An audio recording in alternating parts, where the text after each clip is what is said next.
Hello, everyone. This is Jimmie Williams, yours truly, master mentor, coach, real estate developer, the founder of JW Academy, JW Acquisitions, and now JW Funding Group.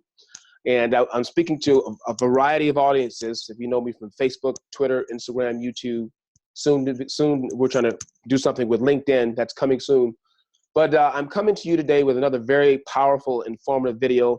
This will be the 4th episode of Revitalizing the Entrepreneur Spirit. I have a super awesome guest with me today, really good friend of mine. I call him a brother. In a lot of ways in this industry, teaching me about, financing. He's kind of fathered me in that regard. I mean, you guys know I've been in finance for many, many years, real estate the last 5 years, but this guy is very down to earth, very authentic, he has the right mindset about business, and he's a family man. So stop, whatever you're doing. Take 20 to 30 to 45 minutes to listen to what we have to say, because we are going to be dealing with something very strategic and I think it's very critical that you understand that traditional funding is out the window, could be for the next couple years because of the tragedies and because of COVID-19 and all those things. We have ways to get you funded the non-traditional way that, with all the red tape. And this is one of the guys that kind of really helped me accelerate and take my business to a different dimension as I help other people. And this is all about helping others. Me and him have the same mentality when it comes to that. So again, awesome gentleman. His name is Richard. How do I pronounce your last name, Richard? Moghadam. Moghadam. Okay. Moghadam. Yep. Okay. I did not want to say it wrong. Okay. Richard Moghadam. Got it. Because Hello, everybody. Hi. Thank you for having me on the show today, Jimmie. I appreciate that too. You got it. I think it is important that people understand that the funding environments and everything has changed so much out here. The way that we do business and the way that we conduct ourselves, and how a post-COVID world would look like. Because going back to normal is not going to happen the way that we understand it. That normal will change. Okay, we're going to a new normal. Absolutely. Yep. A little bit about myself. I mean, I've been in business myself 22 years. I'm a retired storm chaser. Used to be the guy that would take those photographs and take some of the imagery and sell it to different news stations when I worked in the media organizations back in the day. So, obviously, having kids and everything else, I mean, I had to retire. It was one of those needed to get away from that. Okay. I've had several different businesses, several different things going on. But all it comes down to, as simple as this, is providing for my family, taking care of everybody that's around me, and being a pillar of faith for those that are around me too. Yes. And pillar of faith is something that's a little bit deeper than just telling people some different Bible scriptures and making sure right. Right. It's something that's it's being proactive. If you're a soldier for Christ, it means you're on the front lines. It means that you're going to work with these people to not only show them the way, but to be there with them on their journey. And it's kind of where MetroMedia funding kind of got into all this. It was kind of by accident, and next thing I know, we're sitting here basically one of the largest private funding platforms in the country, and continue to grow, working with companies like yourself and that type of, I think that there's some things that have to be said, and people need to understand this as we go into this post-COVID world, because what is considered normal, what we actually understood as normal when we even came into the year of 2020 is changed. It's changed. Absolutely. I agree. So we have to adapt. We have to change with it. And it's going to take some perseverance, and it's going to take, and there's going to be some changes that have to happen within people inside their selves core, the way they conduct business and the way that they understand business in order to get there. Absolutely. Stick a pen right there, Richard. Now, I was going to do your introduction and all that good stuff, but guys, you got to understand about my brother. He's very aggressive, and he jumps right into. He doesn't pull no punches. That's what I like about him. So he kind of told you pretty much about himself. So there's a few other things in here that I'll go over later, but he gave you the gist of who he is and what he's all about. But a couple of things I want to say about him. Let's take a look at the top here. He's a financial visionary, okay? And this guy knows numbers, and I'll let him explain his background. You guys know I'm good with numbers, okay? All of my real estate students come to me. They want deals. They want, Jimmie, I need $50,000, but you have no credit. You have nothing to leverage, right? No skin in the game, absolutely nothing. But you want $1 million property. You want us to help you come up with, you need an investor to give you 20% down. And I learned very quick that's not the way to go. The way to go. One or two things: you got to fix your credit, get yourself some seed money, turn around, reinvest that money in a business, or build business credit. It could take you 1 to 2 years. We have somebody that we had on yesterday that can do it in 8 months. But there's only a few ways to get funding. Those are 2 ways to get it. But the third way is you have a regular business, okay? And that business has to be generating pretty good revenue, all right? And we can fund on your receivables, and he'll explain that. But it has to be a business that's stable, and you have to be able to prove that, you were doing okay before COVID, took us into this down spiral, and your plan of action coming back up out of it.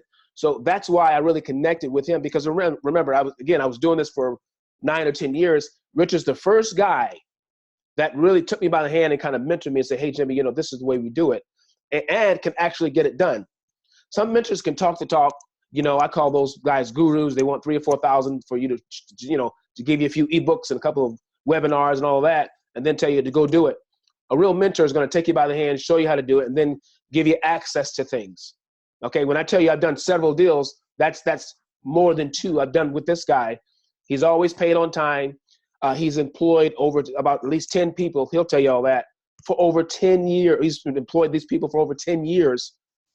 He keeps his word, okay? So he's a financial visionary. That's very, very important. He knows about the future of finance and how it works, and what are the modifications, or what are the intricacies of being able to adapt, okay? What does the future hold? And you don't have to wait for the future. Me and him are trying to put together a plan to implement to get there and be ahead of the curve.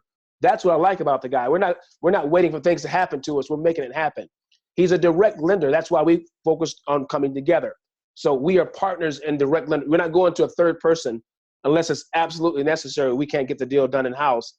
And that's why all you brokers, I have about 10 of you out there, whatever my company gets paid, we have a certain agreement where I'm going to pay you a really good fee on the back end. So you're dealing with a direct lender. He's an investor. He has a pool of investors that he works with, which is strategic, because, no one's an island.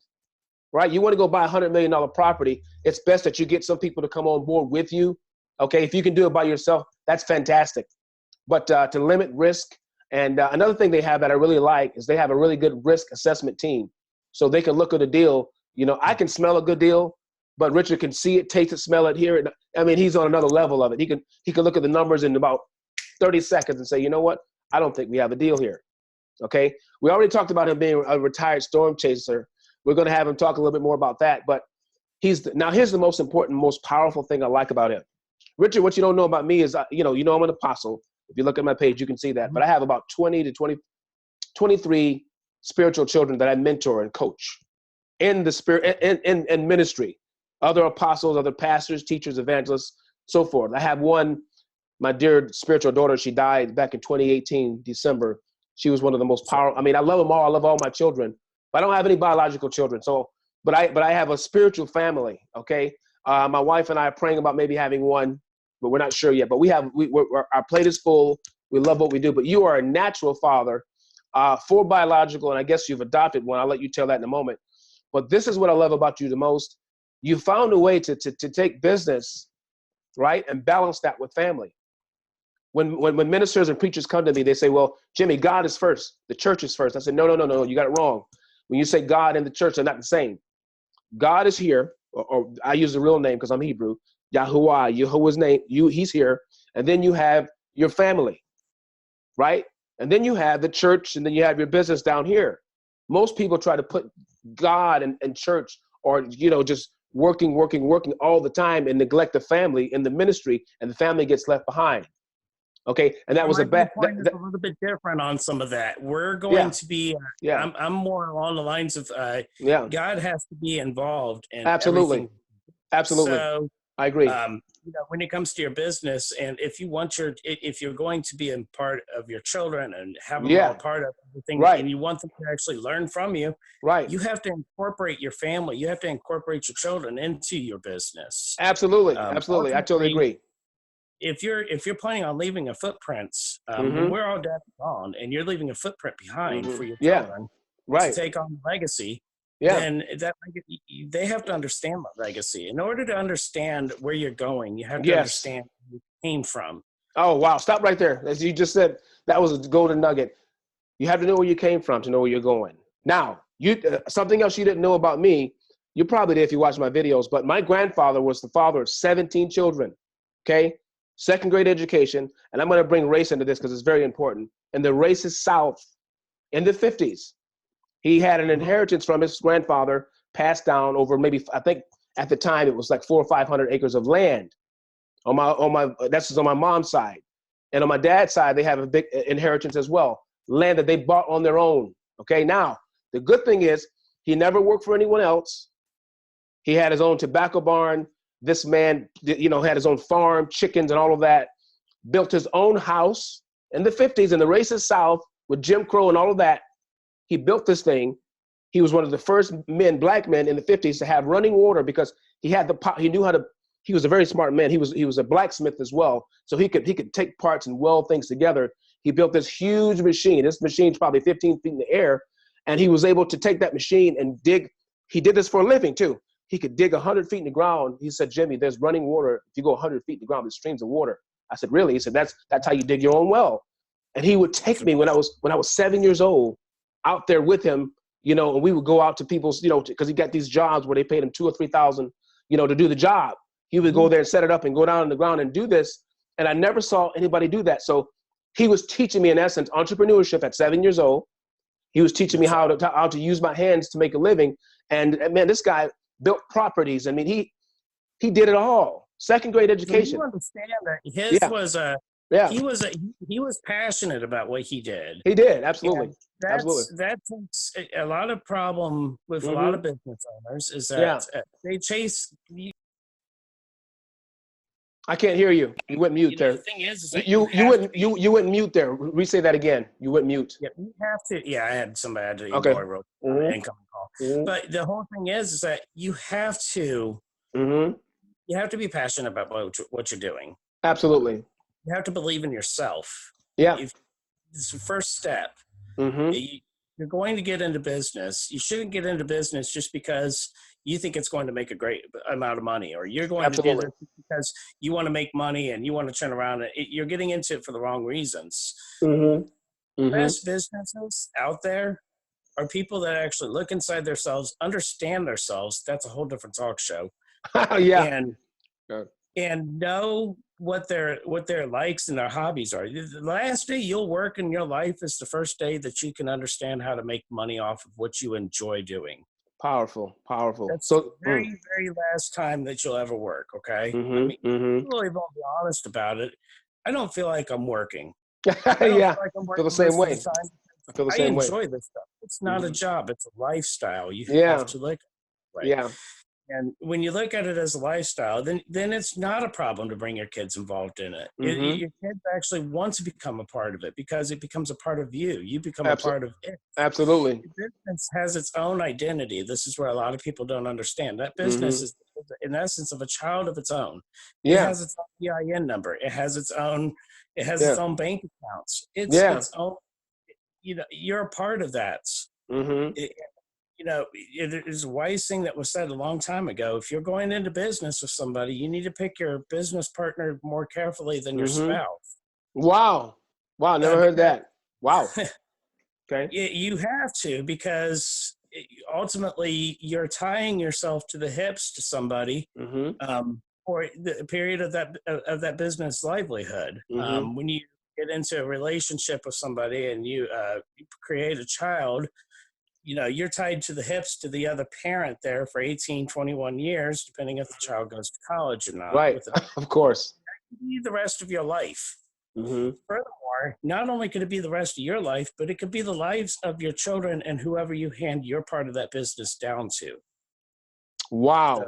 So that is a way deeper commitments that Mm-hmm. people sometimes take for granted. Yes. Yes. You gotta understand and trust that person you're going into. That's the reason why a lot of times, husbands and wives go into partnerships together, because they can do that type of stuff. Yeah. Yeah.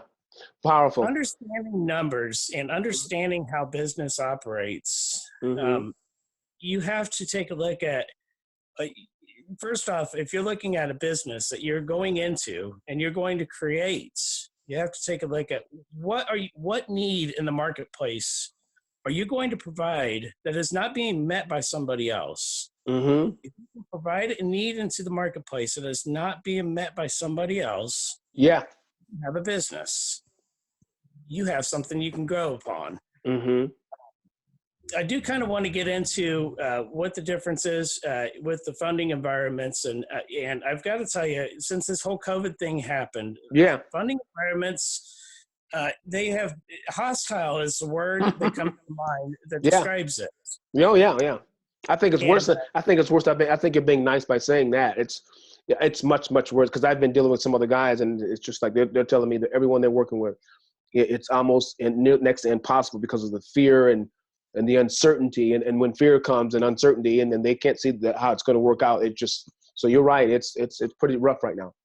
Yeah, I agree. Okay, so a lot of people that are in the funding industry or that are seeking funding need to understand there's a difference between a merchant cash advance or a traditional loan and a secured advance. A merchant cash advance is simply just an advance against future receivable income. That is me saying, I'm going to give you cash now for more cash in the future, and I've predicated the numbers off of what you have running through your bank accounts. Right, exactly. I come up with the idea of a percentage of future receivable income that you can afford to give to me for that money right now. Gotcha. That's what it comes down to. Stop right there. I want to say something here. You said a lot of good things there. Let's just for an example, because a lot of people, they keep saying and it bothers me that some people, and it doesn't mean they're dumb or anything. I'm just saying they don't do their due diligence. When I say, we can get you funding, your credit doesn't have to be the best, but we're going to get you an MCA loan on future receivables. They have no idea what that means. So let's break down one of the deals we did back in November, December. We had a gentleman. I put an ad on Craigslist, okay, because Craigslist is a good source. And guys, I've been teaching, if you got your students are watching me, different ways to advertise. Facebook, cheap. You can go in newspapers, Thrifty Nickel, and $20 to put an ad out there and find somebody. But this particular guy, I'm not going to say his name for privacy reasons, but he came to us. He has a securities business, security. So he basically goes in, he installs securities for these big companies, and he gets big jobs. Sometimes he get a job for $50K or $75K or $30K. And he was able to get me bank statements, but his FICO was like 518. I said, Richard, can we make this happen? Richard, what were we able to get that guy? We funded him twice in December and January. Do you remember that? Okay. Yes, we did. What we get him? I'd have to go back and look. I mean, I'm going to tell you because I know 27,000 the first time and about 21, 22. It was combined. It was close to $50,000. It wasn't anything major or substantial. Right. It was under $40,000 or $50,000. Right. But it was. Right. But the whole point is that we did that on an unsecured basis right there. Okay. Based on future receivable income. That's how we did that. Now, since COVID happened. Since this whole thing happened right here, this is what changed. Okay. A lot of these people need to understand that they have to put up some type of security in order to get that type of funding anymore. In exchange,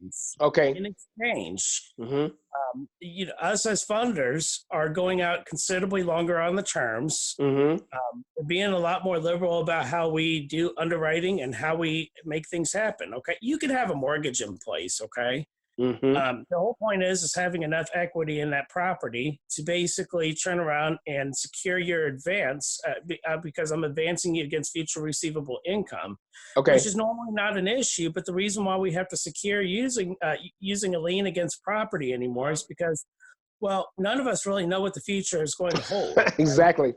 So you got to have something. So you got to have some kind of leverage in case it doesn't get back on track again. You can't make the payments. We got to have some, and that's wise. Any business person would do that. got to understand. I got to make sure they understand too that we're going to work with them. The last thing I want to do is go and foreclose on somebody's property. That's not what we're here. Right. We're going to work with you. We understand that you don't have that future, because the way future receivables advance works is that it's a percentage of future receivable income coming in. So if we give you an advance for $20,000 and we say, okay, well, you're going to be on a factor rate of a 1.49, which basically means that they're paying back $14,900 over the course for $10,000. And we say that we're taking 20% of your future receivable income. These are horrible numbers I'm throwing out here. Right. But that's like in that worst case scenario, by the way, too. That's not what it's always. Okay. But if we do something like that, then that means that we're taking 20% of your monthly income that's coming in, and we calculate what that could be off of taking a look at the past bank statements. Here's how things changed. We can't necessarily base off of the past now, because the past is now actually the past. Exactly. Stick a pen right there. Let me just recap. So basically, in a nutshell, what Richard is saying is what we did for this gentleman back before COVID went, I don't even want to say COVID, before this thing took place and changed everything, because the more you say it, it's like I'm giving it power. But what I'm saying is it just changed the whole methodology and the scope of how we finance now. So we were able to get him that unsecured funding, through his business without any kind of security, any property to go along with it. That's no longer the case. So some of you, as of late, if you guys watch this, you come back and say, Jimmie, why did I get denied? Well, when we tried to add a property, or whatever it was, it didn't have equity in it. It's not a good business deal. And you got to think, we are not the bank in essence, but we are though, because we have to have a bank's mindset. You can't go to any traditional bank right now, even with a 650 score. Thank you. Go ahead. His money would soon part. I mean, if they were to do something like that. So it has to make sense all the way across the board. So it's affordability where a lot of people are getting jammed up on right now. Gotcha. Affordability. So, which we can go ahead and I don't care if you put $1 out there for a day, if you put it out for 100 days or 1,000 days. Yeah. The minute you let it release from your account, you let it leave, that money is at risk of not coming back. Absolutely. I agree. So regardless of what the term may be, it's still predicated on the risk. So when I turn around and I deploy, let's say, I've got a floral shop, we're deploying $100,000 today to. Okay. And, he's utilized, I put a lien on a second position on his property. Okay. He's got a Bank of America mortgage. I basically turned around, I secured my advance utilizing his property. He's doing around $70,000 a month in revenue right there. That's good. That's good. Okay. Right, let's look at it this way. Okay. Now, floral shops, the whole Valentine's Day thing kind of went to the wayside. They didn't have the Easter traffic with the Easter lilies. Right. They didn't have, the Mother's Day thing is kind of looking like damaged goods. He's in Illinois. Illinois is going to lock down for another 30 days. Okay. And we're in a situation where we know that he's not going to have a lot of money right there. So we had to we get creative. We'll create a diversion program or a deferment program for him to offset his payments and go ahead and start payments when everything starts back up. Hold on. Okay, hold 1 second there. Okay, so guys, what he's saying is we're not like these regular companies that do MCA. Richard, and because of myself and the conglomerate that we have, we can change some things around. Okay, so he worked with this guy. He already knows the next 30 days is going to be slow. Some of you out there, you may have 30 to 60 days. I just tried to get someone, a mortgage for, they're trying to buy a property, and the mortgage broker told me, he said, no, it's at least 30 to 90 days. So what Richard is doing, what we're able to do here is a little bit different. In fact, we got someone funded. We can't say the person's name or anything, but they got a certain amount, and it wasn't what they wanted, but because we secured a property, I want you to talk a little bit about their ability to be able to log into a portal, and if they need extra cash to get them through. Could you explain a little bit about that, Richard? I know that. Okay. And honestly, and we'll touch base on that. If they're not under a payment plan, or if they're not in a default status, or if they're under a payment arrangement, then we allow them access to a portal as they're making payments. They build up equity, and if they get themselves jammed up, they can just log onto that portal and pull it back down and add it to the back end of their payments. Oh wow, that's fantastic! We've never heard anything like that. That's different. Yeah. And people don't come to get money when they have it. They come to get money when they need it. Yep. And you got to understand something. If you're going out there looking for money, and if you're listening to this, understand this, take this to heart. Money is expensive. I know that sounds like a crazy little oxymoron type pun type thing, but it is absolutely the truth. Yeah. Money is expensive. It's not like you're going and there's a difference between putting a lien on somebody's property or utilizing collateral. Okay. Yeah. If you go down to the Ford dealership and you go buy a new Ford Focus today, they're going to hold on to the title to that car. Yep. And have a set of set of keys to that car until you're done paying that car off. If you miss the payment on that car, they're coming to get that car, no questions asked. Absolutely. Okay. Absolutely. Now let me, and you know what? That's a perfect example, Richard. But I want to say something because we have about 50% of the people are big into the real estate side of things. I'm trying to pull them into this because real estate investing is hard to get funding right now. So they have bank statements, so they might be able to work with you, but to kind of translate what he said we're going to translate into that, but I want them to understand because, like I said, I'm a big person of where they come from, right, to where they're going. Okay. Okay. Good. Now, good. The difference between something of like a HELOC line of credits or a lien that is recorded on a property that already has a mortgage on it, or even if it's just free and clear. Okay. Basically, it's just a lien that's recorded on the property to secure their funding. So these guys have real estate out there, okay? And let's say they have monthly revenue, and it's not a lot of revenue, but they have some equity and some property. Okay. They could utilize the equity in the property to secure the advance, okay? We can advance. We're going to look at affordability for that merchant. Okay. And we may be able to go ahead and advance up to 20-25% of their annual revenue based off of what's going on monthly with the payments. Monthly with the revenue. Okay. But with that being said, I need to be able to see affordability. Okay. If you're running your average daily balance to the point that you're only having $5 or $6 left in the account, or even worse, overdrawing it all the time. Yeah, that's not good. I'm going to have to question your affordability. Or if I just see transfers coming in from other accounts or any of that type of stuff, I have to question affordability. Yeah. I need to see deposits coming in there. I don't care if you turn around and you cashed a paycheck and you walked into the bank and you deposited that into that bank check, the business checking account. That's going to show that you put revenue into that account. Yeah. There's something that's consistent to be said about that. Where people get themselves hemmed up is when they start transferring money back and forth between accounts. Okay. Just because you transferred it back and forth between your other account and your personal account and your sister's account and your mom's account. Does not count as it being revenue. Okay.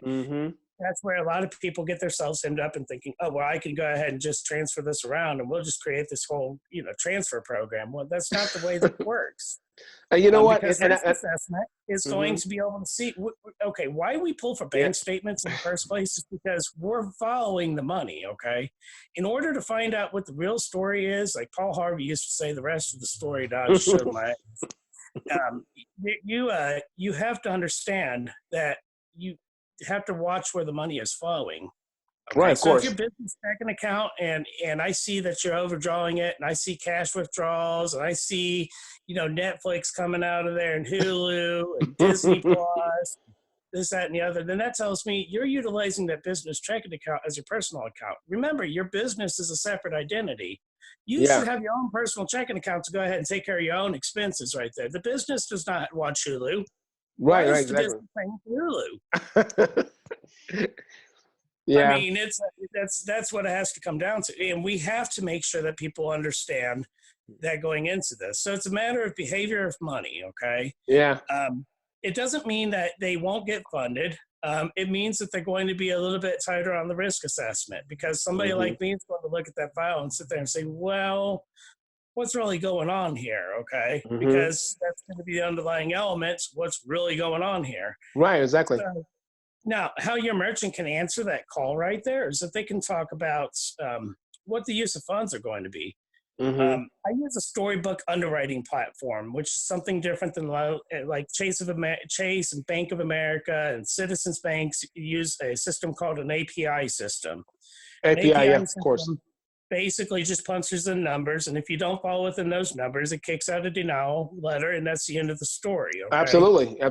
Storybook underwriting means that we could take a look at what is this business going to do after an infusion of cash? Is there an exit strategy here? Is there enough equity that we had to turn around and this person had to sell this property to get out because this business venture didn't work? Are they going to have enough money to go ahead and pay off what they took and be able to go ahead and suffice and put themselves back up and go ahead and move forward from here? Yeah. I got to say this. I absolutely love the risk assessment team, because nobody wants we don't want to set them up to fail. We don't want to fail. We don't like to see defaults. And again, like Richard said, we're not in the business of taking someone's property. Okay. However, with the current 91% circumstances, retention rate, which is unheard of in this business because of our storybook underwriting platform. Say that again. They didn't hear that. Say that again. I have a 91% retention rate because of my hey guys, platform. listen, 91%. That means 9 out of 10 people stay. Okay, that's extremely high. 9.1% of the people stay. That lets me know they're doing something right. Okay, that's all. Just stick a pin right there. Most unsecured funding platforms usually have around a 40 to 60% retention rates. Your secured mortgages and that type of stuff, they're going to mirror close to what we are. Okay. We're going to mirror, they're actually going to be a little bit higher because the money is going to go a lot longer. They're going to be closer to around 96, 97%. I got you. Okay. Now your SBA loans and that type of stuff, and I'm going to touch base on the SBA here in just a moment. Please do that. I'm going there after I touch some COVID stuff here. Okay. Okay. Awesome. But the whole point is that the SBA, they have a really good retention rate too. But the reason why is because a lot of people don't understand that those SBA loans, they may be guaranteed by the government, but they're backed by the banks. So the banks, the money out there, they're the ones with their neck on the chopping block. And if you default, that's the bank that has to go recover. And then maybe they'll get their money back from the government. We all can understand how slow things can go with the government. Yep. And it's not going to be something that's going to happen overnight. We don't expect it to. So with that being the case, our COVID catastrophe response team program, what we did is that we created a pro program. It's a pilot program. And all that we did is that we all just threw some money into a piggy bank, if you would. And that money was there to offset cost of funding to merchants. So on any deal that happens out there, there's always going to be origination. If it's a secured real estate or if it's a secured advance, there's going to be type work. There's going to be appraisals. All that type of stuff is paid for on their behalf up front. So they're not putting any money up front. Gotcha. What happens normally is that would come off of their funded amount right there. Oh, of course. They'll cut them down thousands of dollars. Absolutely. On a $100,000 deal, it could be $9,000-$10,000. Exactly. It can be. Exactly. Of course. But where the COVID relief comes in is that it comes in and pays a lot of it'll pay the origination for them. It'll pay, and origination is usually around 8% of the funded amount. That's usually what origination typically comes into. They'll come in and cover the whole bill. So on, a $100,000 deal, that's $8,000 that is free of charge for that merchant to use. Oh, that's beautiful. That's beautiful. So that's all that is nothing more, because we don't take it out on the guys that work for us or any of that type of stuff. We're not making them pay for that. Okay. So what we do is that money is basically just gifted by gifted by our investors, by different people that are inside our network. And there's not very many people inside the MetroMedia network. I don't syndicate with very many people. There's a few that I'm at. But our fund, we're 100% debt free. We grew this thing homegrown, grounds up. That's fantastic. Stick a pin right there. So basically, guys, one thing we want to clarify: this is not something government backed. The stuff you're hearing about with all that money they're giving. This is something that we are doing in house. Okay, and he only works with a few people that have integrity, investors that have integrity. This is a program. This is a COVID-19 relief program we have in house. So don't worry about what's going on out there. We can make it happen here. What I want to ask you is, because I'm thinking like the investors and people that's in my group, because I put up a post and I said all types of businesses can get funded pretty much if they can show the revenue. But if you could tell us the top 5 that you're seeing really good results with, tell us what those businesses would be to apply. So I'm seeing right now a lot of our applicant pool is retail stores. Restaurants. Okay. We're seeing a lot of what would be considered non-essential businesses, like electricians and contractors like that. Okay. We're seeing, a lot of those guys couldn't pull permits when the government buildings were shut down. Oh, of course, so I know. They were stuck without the ability of being able to start jobs. Now their pipeline's loaded down, and they have to hire help in order to go ahead and put their jobs status back in insurance. Manufacturing has been another thing. And then it's been a lot of just those types of industries that we've seen. I think that the hair salons and some of the smaller mom and pop shops Mm-hmm. are going to be what we will see a lot of applicants coming in for. Mm-hmm. Probably Okay. end part of May, beginning part of June. We'll start seeing some of those. Okay, good. One last question, because I know you have a lot more to share. But so what are those guys, if they're not doing 10,000 a month? I mean, what's the absolute minimum they need to be doing on a consistent basis? What are you looking for? Okay, so we'll consider any file that is over $6,100 a month. Okay. Gotcha. Okay. That is what our base minimum is going to be. Okay. If you're doing less than $1,600, if you're doing less than $1,550 a week in revenue, that tells me that your business is not going to be productive after this is said and done.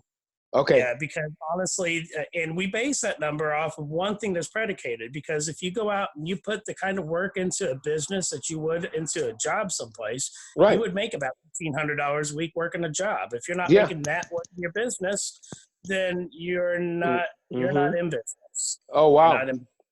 Wow, amazing. That's very important. Yeah. They have to. And you know what the thing is that before this whole COVID thing, you should be able to show consistently that you were doing that for a good 3 or 4 months. Okay, gotcha. So guys, what he's saying is, it's not really something that's geared for startups or any of that type of stuff. I did say I was going to circle back to the SBA. I'm a man of my word. Go ahead. So I'm going to circle back to what the SBA and the whole PPP program and the 7As, and there's different types of Title A's and loans that are available inside the SBA. A lot of people don't understand. Okay.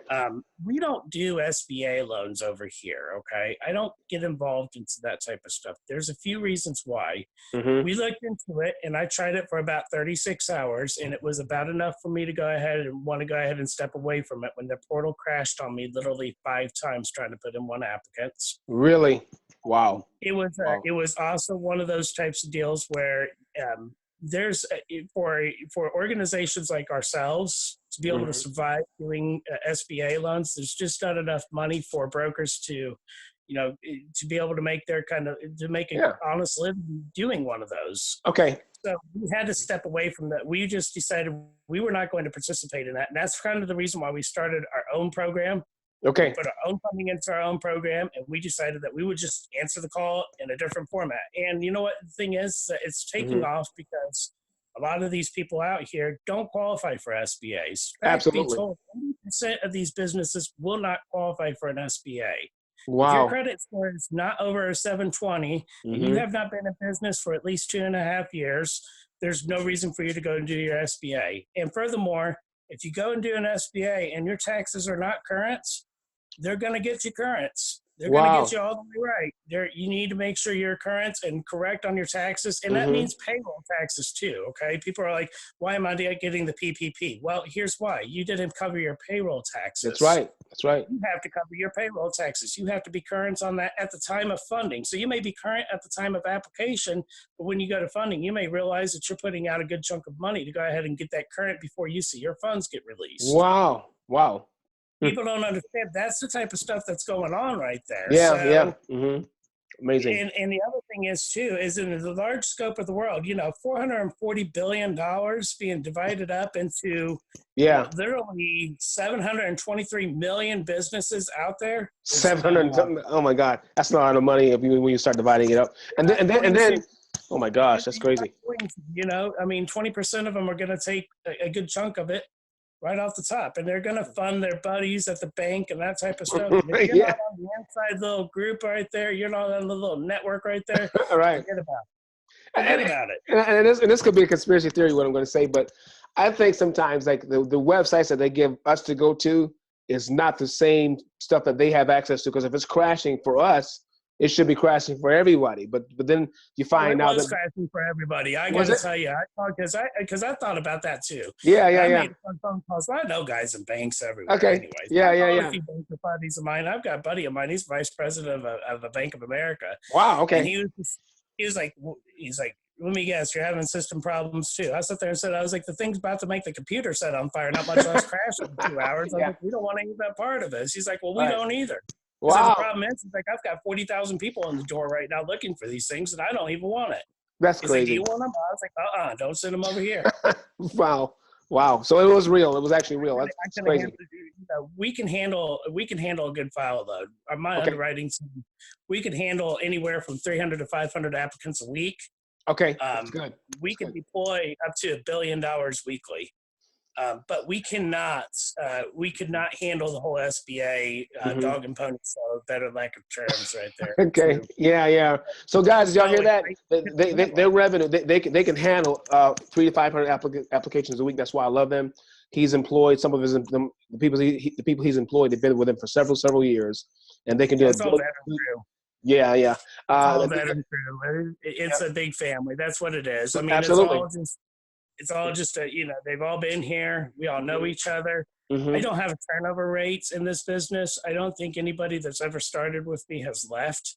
Yeah. Because we don't have people getting frustrated and leaving, because we're going to make sure you're making money if you're over here working.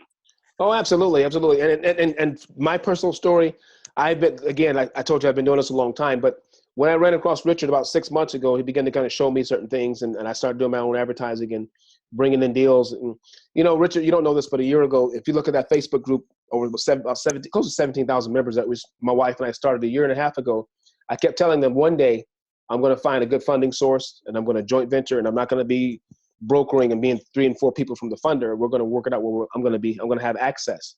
And they laughed, they mocked, they were just like, whatever, because they've seen so many fakers out there. There's a lot of drama out there, and they get your information and ask for an upfront fee and all that stuff.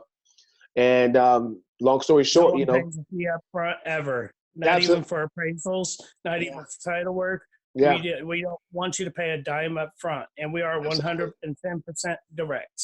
Absolutely. Yeah. Did you guys hear that? And so when I found you, I've been funding strong through the whole COVID-19 thing, and have not stopped and missed a beat, not one time. I love this guy. And you guys see, I love this guy. He's just, his energy. I just love his energy. But he's the first one that I found that could perform. His team performs. I mean, whenever we get all the docs to them and it goes to underwriting, I'm talking literally within, I don't know, 2 to 3 business days, top, sometimes 48 hours, you have an offer on the table, and it's up to you to accept or decline the offer. But we don't take 3 and 4 weeks to get a deal on the table. If you guys follow the protocol, fill out the application, get the docs, their team is fast like lightning.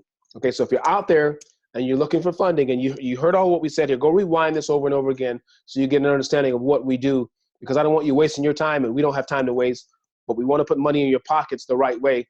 You'll see that you want to connect with us. Okay, I've done several deals with Richard. It's just the beginning. We have a goal of, I want to start at least funding 50 to 100 people per month. Okay, we can do it. I'd like to see that too. Yes, and I am one of the most creative people out here when it comes to getting things done. Yes, if there's a way to make a deal work that's going to work for that business, it's going to cause a win-win situation, we're going in.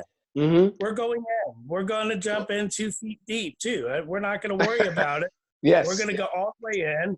Yeah, and we're going to help you out, and we're going to see it all the way through. Absolutely. If it's not something that we can do yet, we're at least going to give you some advice on what you need to do to go ahead and position yourself to be funded in the future. Absolutely. Now, Richard, what I want to mention is everybody goes through my company, because you and I are partners. But sometimes when people see this on different platforms, they may say, well, I want to talk to Richard directly, or I want to contact his team directly.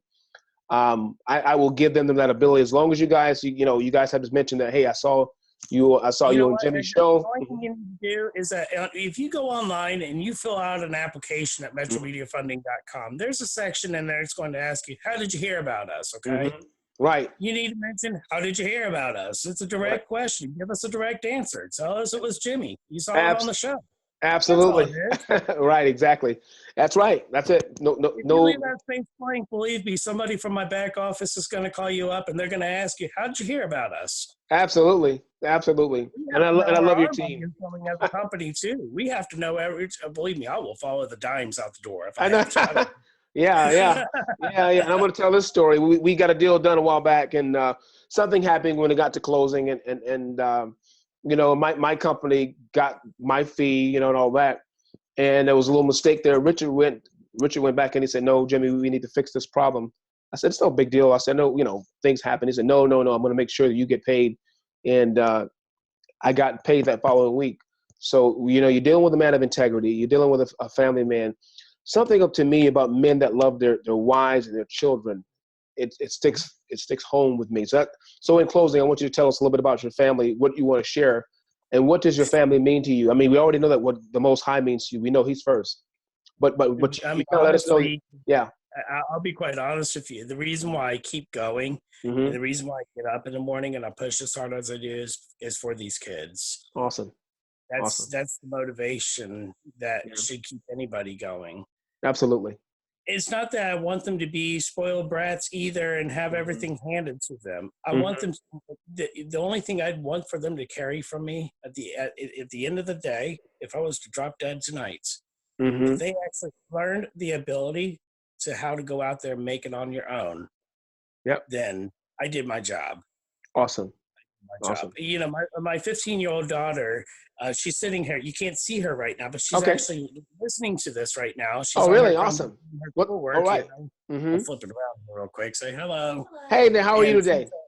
Yes. And and we're actually literally in my garage. She's doing some of her schoolwork right here, but she's been getting up and sitting here and listening and watching how this business operates. Oh, that's beautiful, man. That's awesome. Amazing.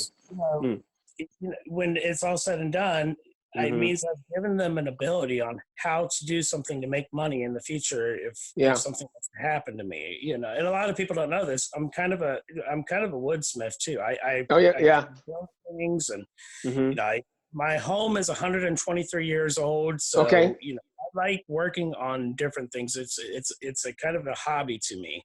Really? And I'll find antique furniture and redo it and do that type of stuff too. But then I've taught them how to do some of that type of stuff. I've taught them how to do basic things on the house about, doing different things of maintaining, your house. If you have a leak underneath the kitchen sink, so you don't have to call a plumber, how do you fix it? Yeah. If you're popping breakers, how do you fix the electrical? How electrical load works? If the roof starts leaking, how do you fix it? I've taught them that type of stuff. You know what? But before we had this conversation, my respect level was already here for you because you kept your word, you did everything. But now that I see how you respect your family, you love your daughters, and it's up here now, man. I mean, I respect a man who respects his children, loves them enough, because real love is gonna not just talk the talk, but walk the walk. He's showing his children, and their children eventually are gonna have a legacy, leaving a legacy behind. The Bible does say a good man leaves an inheritance for his children. The only person I thought that came close. Now, my father was an awesome guy too. He was an entrepreneur. My grandfather was the first initiator of it, and he was like the patriarch. He was like the catalyst, and I see that with you, with what you're doing, and your daughter, by the way, that's awesome, man. That is fantastic. You may have, this is going to be a joke, but you may have to keep your gun nearby because she's beautiful. You know what I mean? And if you're like me, listen. I have a lot of daughters, and you know what? I would lay out my life if somebody treated them bad or anything, and I tried my best to pour the entrepreneur spirit in them. So what you're doing is quite remarkable. It's quite remarkable. I'm trying to think. I was something else I wanted to say to you. I just forgot what it was. It'll come back in a second. But again, guys, this guy's the real deal. Again, he's very, he's passionate about what he does. He said, I'm just going to reiterate. He was saying, if you do what you love, you really never work a day in your life. I saw that spirit on my grandfather too. Same thing. He never complained. He got up. He loved going out in the field and planting those seeds and seeing the corn come up and, the watermelons and everything that, everything. And he'd go out there and he'd harvest it. He'd build a house without complaining. He dug the wells without complaining. He always prayed. He went fishing a lot. And I was there to see him. You kind of remind me of him. Now when I heard you on the phone and talked to you, because, you're wise at what you do, I'm like, this guy must be a lot older than me. But we're not going to say ages, but Richard's younger than me, but he's mentoring me. So I'm going to talk about mentors for a second, and I'm closing. What you don't understand, people, because this big group I have, they tend to think I can do it on my own and I don't need a mentor. Well, there's certain people who I would say are trailblazers, and they don't have a lot of people who can pour into them. But 90% of us, close to 100% of us, need someone that might know something more than you, has access to some things. You can learn from a dummy. When I say dummy, I mean an ignorant person. They can say something you can understand. But when you find a wise person, like, or a person that's better at something than you are, you need to listen to them. Henry Ford said it best. He said, man, I understand cars, but I had to build myself a mastermind team. So the guy went to court of law. They was trying to sue him, and put him on the stand. He said, no, I'm not going to get on the stand. You know why? I have somebody that knows more. I'm going to put that person on the stand. And that's what actually saved him. Ace in the place. Huh? Ace in the place. Ace in the place. Yeah, exactly. So my brother, I appreciate I run my shop the same way. And you know what the thing is? It's okay. If you're hiring people that are smarter than you, that's a good thing. You should do that, okay? But you should create an environment for them to want to stay with you. Oh, wow. I'm going to tell you this. Create an environment that makes them want to stay with you and actually, and to want them to want to dispense the knowledge to you, to help you to grow too, okay? Absolutely. You guys can actually learn off of each other and then grow off of each other. I will. That's how it's supposed to work. It should not be a parasite relationship. Okay, so you want to create the atmosphere where they want to stay. I'm going to share this with you. I think I shared it with 2 other people since I've been doing these shows. If you look at that group, we started that group. My wife, it was her idea to start the group. And there's about 17,000 people in there. But the thing is, it took me almost a year and a half to find like 10 people out of the several thousand. Now, mind you, I gave free content videos, teaching them how to buy, fix and flip property and all that. But out of that many people in the group, I would give away free vacations and free this. And, so some people, sometimes they get addicted to free and don't want to pay the price for something. But the minute I said, I'm trying to build a strong team. Okay.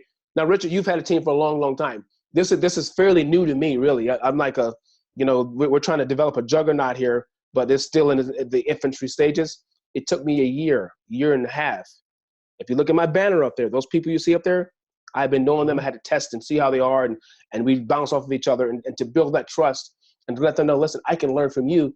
But it took me a year to find 10 people out of almost 17,000. So when you said you that way, because you know what, growth is painful. Growth is painful. In order to get where you want to be, I mean, some people are going to give up on themselves. Okay, and if you're watching this and you're thinking about giving up on yourself, that's the moment you should turn around and kick it into high gear, and you should push yourself as hard as you can not to give up on yourself. Because when you give up on yourself, you give up on your family, you give up on your loved ones. And you know what the thing is that if you're spiritually placed on this planet to do something, on the Lord too. You should never do that. Hallelujah. Amen. Amen. Yes. Amen. Get out of the distance. Go for it.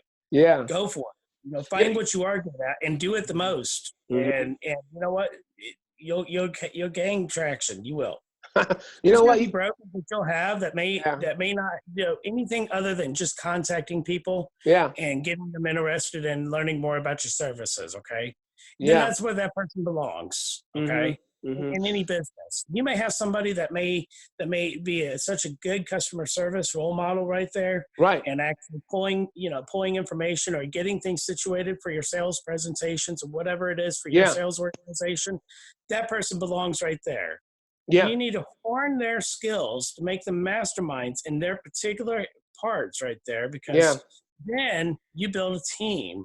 I deal with the same thing over here too. Some of these people that have worked with me didn't know anything about this business when they got in here. It's because I explained to them, I said, this can be, this is in my business here. Okay. I was like, this can be the most mentally abusive business you could ever get into. Right. If you can handle it, I'm going to show you a lifestyle that only others dream about. That's awesome. And every last one of them, and let me tell you what, there's been plenty of times. I have my admin, for instance, she turned around and disappeared on me for a week and a half and was just I had to walk away from it. And she came back and she's like, I'm sorry. Really? I didn't bother her when she did that. I just turned around and I sat there and I was like, you needed to understand it. You needed to process it in your own mind. Wow. So you didn't judge her. You gave her a chance to come back and let you know why she left, and you didn't just give up on her because she'd been there for so long. Another company. She just went off someplace and needed to get away from everybody and everything, because that's a stressful position. I get it. I totally understand that. That's happened over here. I had one of my staff brokers. He turned around and he took off and was working with another company for a couple of months, and he came back and he was just like this. He's like, I can't do this with these other companies. Really? Yeah. He's like, because your knowledge and your understanding and you're not afraid to get your hands dirty, that goes a long way. These cubicle jockeys, I use that word so loosely. I call them cubicle jockeys. They're sitting in these skyscrapers up in New York City. Yeah. They're not going to jump in there and help you out. That's right. You're only a number to them. Mm-hmm. That's right. So yep. if you're in this situation, if you're in this business, like if you're in my line of work, you have to have somebody there with you that's going to help you to develop and grow. Yeah. And a broker is over here. We consider them rookies for their first 5 years. Oh, okay. Gotcha. Mm-hmm. They're learning. Yep. That's fantastic. You're still there? Yep. Okay, you faded for a second. Okay. My phone kind of went Okay. Well, let me say. Let me say that again. Here. Okay. Yeah. I think my phone is about done here. Okay. Well, let me say this, and I'm going to close. First of all, guys, you listen to a man that does, his business does we do multiple millions of dollars a year in business. Okay.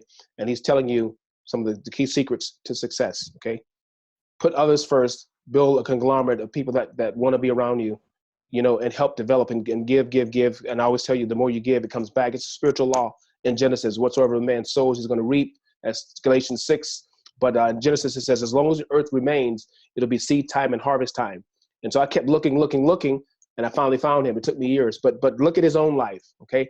And he puts his family right there with him. I respect him. The last thing I'm going to tell you is, and I'm speaking to you prophetically because I'm an apostle, I see something more in you. I see something pastoral in your life. I see something where you're going to be, I'm praying for you for the Most High to use you to mentor, even in your church, young men, of that nature, because that's on you, Richard. You have a pastoral gifting, man. It's not just because you run a business, but I see how you care about the souls of people, or even an evangelist, who goes out and proclaims Christ, but and you're doing it in business. I'm not a spotlight type of a guy. I know you're not. I'm a spotlight type I know of a you're person. not. I don't.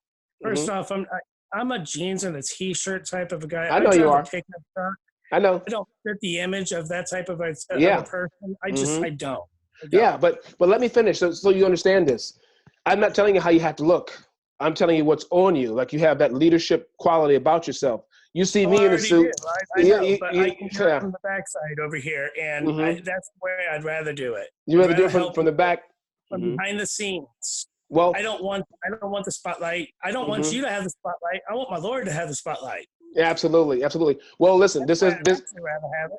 Yeah, but let me just say this to you, and this is from brother to brother. This is my show, and I know the Most High gave me the show. So I know that all things we glorify him. I don't try to steal his glory. I just want to clarify that, because I know people can take that statement and run with it. You know what I mean? And of course, I don't glorify you. I edify you, because the Bible says you should edify. you do. It's in the Bible. It says you, right? And so it's not about us. I'm just telling you what I see on your life. Now, you could be there's a guy you need to look up his name. You might know him already. His name is Arthur Blessed. Arthur Blessed. He carried the cross all around the entire world with jeans and a t-shirt in every single nation, okay? His big fan was Billy Graham, but he said, you know what? The Most High told me to do it this way. What I'm saying to you is there's much more, okay? Now, you've probably given everything that you can, but this is to encourage you that you have that gift in your life to inspire a generation, all right? So if you feel like staying in the background, that's up to you. As a prophet, I've given you what I have to tell you. It's up to you to do what you have to do with it. Okay. No, I haven't. Amen. I need to make sure that I'm spiritually there 100%. You are. Turn around and take that responsibility. Amen. Because it's a major responsibility to do something like that. Amen. Well, maybe you're already doing it. Maybe you're already doing it. And he will use me when he's ready to use me. It's on his time, not on mine. Yeah. But what I'm saying is maybe it's already happening. I'm not telling you got to do anything special and spectacular. I'm just saying that what I see on your life, you seek the Holy Ghost. I call him the Ruach HaKodesh as of Hebrew. You go seek him. He'll tell you what you need to do. Maybe you don't need to do anything different. I'm just telling you to encourage you, with that. Okay. And that's all I have to say to you. And again, I appreciate your leadership, your mentorship. And again, all praises to the Most High. I don't glorify any man, not when I come to this truth of who I am, I don't glorify myself either. So I want to make sure the audience knows that this is about him. That's why I brought you on the show. And I love the fact that you love your family. You put God first, you love your family and your business. That's the best thing we could have gotten from all of this. If you're listening to me, guys, go ahead, get yourselves together and contact me, or you can go to his website, or you can go to my website, because I have a link to go to fill out that application. We want to get deals done, okay? Let's make it happen. All right? Well, my brother, Okay. thank you. Thank you for coming on the show, okay? No problem. There's one thing I always say. I'll see you at the top, okay? That's right. All right. See you there. Bye-bye. All right. Bye-bye.